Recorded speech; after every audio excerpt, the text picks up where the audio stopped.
कैसे हैं आप सभी लोग। आज हम भूगोल यूपीपीसीएस प्री 2024 PYQ लेकर आए हैं। इसमें संपूर्ण विश्लेषण होगा, 9 महत्वपूर्ण प्रश्न और व्याख्या और तथ्य होंगे। ठीक है, तो चलिए आइए देखते हैं। पहला प्रश्न क्या कहता है, भारत की नदियों एवं बांध से है। तेलैया बांध निम्नलिखित में से किस नदी के तट पर स्थित है? ए चंबल, बी दामोदर, सी बाराकर, डी कृष्णा।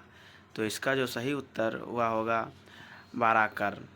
ठीक है, आप देख सकते हैं यहाँ पर ये ऑप्शन बाराकर दिया हुआ है।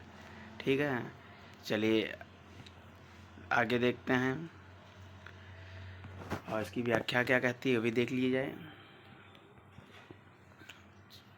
तो पारिस्थितिकी एवं जीवों, मानव जनित जीवों में यानी कि एंथ्रोपोजेनिक बायोमास दूसरा नाम क्या है? ए बायोस्फीयर, सी बायोम्स, दोस्तों बी एंथ्रोम्स, डी इकोसिस्टम। तो इसका सही उत्तर बी होगा एंथ्रोम्स। आइए यहाँ व्याख्या देख सकते हैं। सरल वे पारिस्थितिकी तंत्र जो मानवीय गतिविधियों, कृषि, शहरीकरण द्वारा निर्मित एवं प्रभावित होते हैं एंथ्रोपोज कहलाते हैं। इनमें सघन बस्तियां, कृषि भूमि और रेगलैंड शामिल होते हैं। ठीक है, चलिए अगला प्रश्न देखते हैं।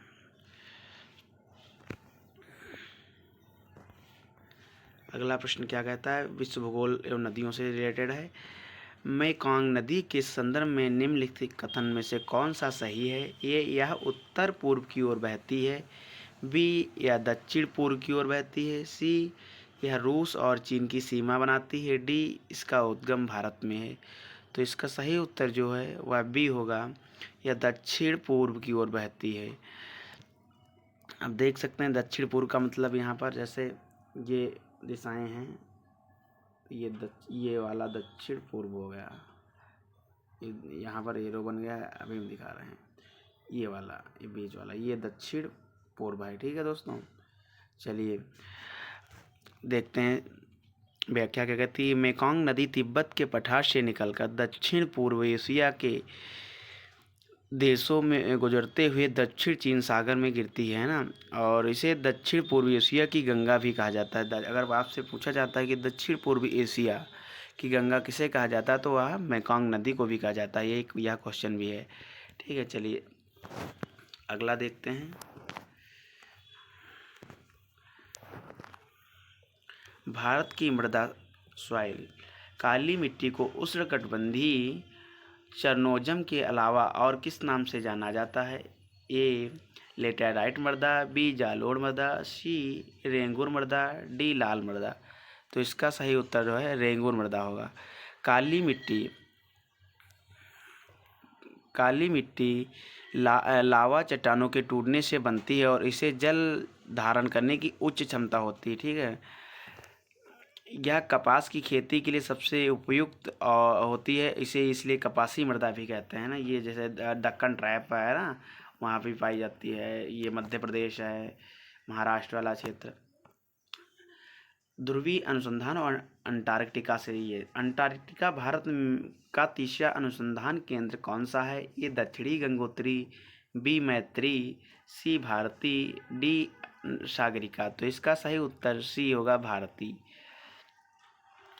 भारत ने अंटार्कटिका में अब तक 3 केंद्र स्थापित किए हैं। दक्षिण गंगोत्री 1983 में किया है, मैत्री 1989 में, और जो है अभी नया जो हुआ है वह भारती 2012 में हुआ है।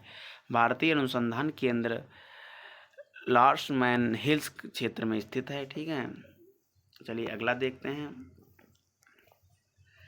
भूमध्य सागरीय जलवायु की सबसे प्रमुख विशेषता क्या है? मेडिटेरियन क्लाइमेट की।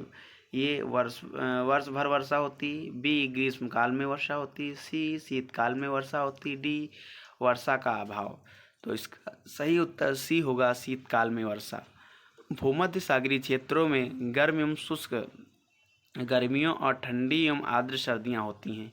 ठीक है, और ये जलवायु खट्टे फलों से जैसे अंगूर, जैतून, नींबू उत्पादन के लिए विश्व प्रसिद्ध हैं। ठीक है, चलिए अगला देखते हैं जो भारत के भूगोल लैक्स से है। जो महाराष्ट्र में स्थित लोनार झील किस प्रकार की झील का उदाहरण है? ए लैंगूर झील, लैंगून, बी क्रेटर झील, सी हिमानी झील, डी गोखुर झील। तो इसका सही उत्तर होगा क्रेटर झील। माना जाता है कि लोनार झील का निर्माण उल्कापिंड से पृथ्वी के टकराने के कारण हुआ है। अब यहाँ पर आप लोग देख सकते हैं कि अब क्या आएगा, ये जो है ये वाला थोड़ा ध्यान रखिएगा, है ना, भूलिएगा नहीं, उल्कापिंड। चलिए, हाल ही में इसके पानी का रंग गुलाबी होने के कारण यह चर्चा में रही थी। ठीक है, पानी का जो रंग गुलाबी हो गया था। चलिए और देखते हैं अगला प्रश्न। जन्म दर के संदर्भ में निम्नलिखित में से कौन सा कथन सही है? एक, शहरीकरण जन्म दर को कम करने में सहायक है। बी, ऊंची साक्षरता का निम्न जन्म दर से सीधा संबंध है। तो इसका सही उत्तर दोनों कथन, एक और दो सही है होगा, क्योंकि बेहतर शिक्षा और शहरी जीवन शैली लोगों को छोटे परिवारों के लाभों के प्रति जागरूक करती है। साक्षरता दर बढ़ने से परिवार नियोजन के साधनों का उपयोग भी बढ़ता है। चलिए अगला प्रश्न देखते हैं भौगोलिक स्थिति से। 9 नंबर, भारतीय मानक समय 22.5 डिग्री ईस्ट और कर्क रेखा एक दूसरे को कहाँ पर काटते हैं? ए मध्य प्रदेश, बी छत्तीसगढ़, सी उड़ीसा, डी उत्तर प्रदेश। तो इसका सही उत्तर बी छत्तीसगढ़ होगा। देखें आप लोग, जैसे कि ये यहाँ पर दिखाया गया है, ये निकली हुई है, ये यहाँ पर देख सकते हैं कि ये काट रही है। तो ये छत्तीसगढ़ वाला क्षेत्र है ना, ये वाला छत्तीसगढ़ वाला क्षेत्र। कर्क रेखा और 82.5 डिग्री पूर्वी देशांतर और 23.5 डिग्री उत्तरी अक्षांश कर्क रेखा छत्तीसगढ़ के कोरिया जिले में मिलते हैं। कर्क रेखा भारत के 8 राज्यों से होकर गुजरती है। ये कर्क है और ये जो है 82.5 डिग्री टाइम, यानी कि भारतीय मानक टाइम, यानी कि इंडियन टाइम स्टैंडर्ड, IMT भी कहते हैं, इंडियन मेडिटेरियन टाइम। चलिए अगला देखते हैं, मेडिटेरियन है मेरीटाइन। ठीक है, आपने जैसा कि देखा और